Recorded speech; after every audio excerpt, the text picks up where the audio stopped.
자, 여러분, 지금부터 선생님이 18과 설명을 하도록 하겠습니다.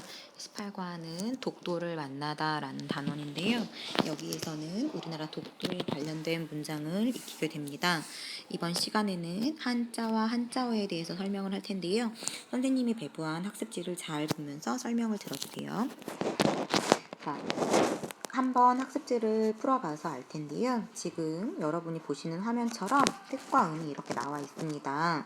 아직까지 친구들 중에서 뜻과 음을 헷갈리는 친구들이 있어요.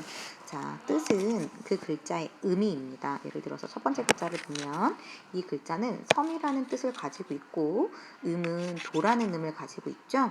그래서 뜻은 그 글자의 의미고 음은 그 글자의 소리라고 생각하시면 돼요.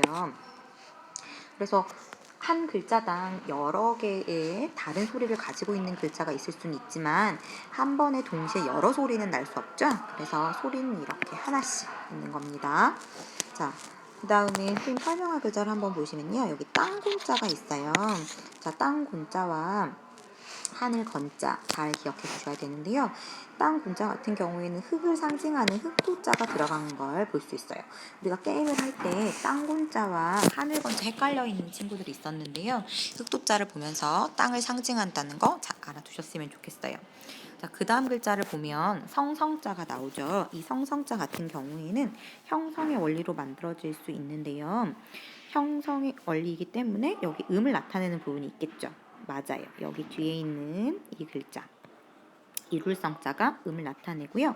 앞에 있는 흑토자가 이 성 같은 경우에는 우리 땅 위에 지어 있는 건물을 말하기 때문에요. 여기 흑토자 이렇게 들어가는 걸 볼 수 있어요. 자, 그 다음 권세권자 있는데요. 여러분 이 권세권자 많이 헷갈려 했어요. 자, 여기 보면 이 권세권자 같은 경우에는요. 이 황세관자가 들어가는 걸 볼 수 있어요. 자, 황세관자가 들어가고 이 글자랑 모양이 유사한 글자들 뭐가 있었죠? 잘 기억해 보세요. 권세권, 권하다 권, 또 뭐 있었어요? 맞아요. 기쁘다 환 등의 글자들이 있었어요. 이 글자들은 다 황세관자와 어떤 글자가 만났냐에 따라서 글자의 뜻과 의미가 달라졌는데요. 주의할 게 한 가지 있어요. 여기 황세관자가 모두 다 들어갔다고 해서 황세관자가 부수라고 생각할 수 있는데요. 이 글자의 부수는 황세관자가 아니에요. 자, 그 다음 오른편 한번 볼게요. 자, 오른편에 다른 글자들은 다 무난하게 할 수 있을 것 같고요. 우리 게임하다 보니까 이 글자 헷갈려하는 친구들이 많이 있었어요. 이날 인자와 구들고자 헷갈려하는 친구들이 있었는데요. 구들고자 같은 경우에는 안쪽에 이 글자가 들어갔어요. 이 글자 뭐예요? 맞아요. 옛고자예요. 옛고자에서 고라는 의미 있는 걸 알 수 있어요. 자, 그 다음 머리열자가 들어간 글자, 이거 거느릴 영자 있는데요. 이 글자 같은 경우에는 부수가 앞에 있는 글자가 아니라 뒤에 있는 머리열자가 부수가 됩니다. 잘 기억해 두세요. 자, 그 다음 한자어 설명하도록 할게요. 이 한자어는 좀 주의 깊게 보셔야 될 것 같아요. 자, 첫 번째 섬에 관련된 한자어가 나왔는데요. 반도와 열도가 나왔어요. 우리나라를 비유할 땐 한반도라고 하죠. 반도. 일본을 비유할 때는 열도라고 해요. 반반자를 써서 반도라고 똑같이 삼도자는 들어가지만 삼면이 바다에 둘러싸인 육지를 말하는 거예요. 우리나라를 말하죠. 자, 열도. 줄을 지은 모양으로 늘어선 여러 개의 섬. 예를 들면 일본이 여기에 해당된다고 볼 수 있죠. 자, 나머지 부분들은 잘 보시면 될 것 같고요. 자, 우리 자아라고 해서 스스로 자자에 나아자를 썼어요. 이건 뭐예요? 자신의 신념이 강할 때 우린 자아가 강하다라는 말을 쓰죠.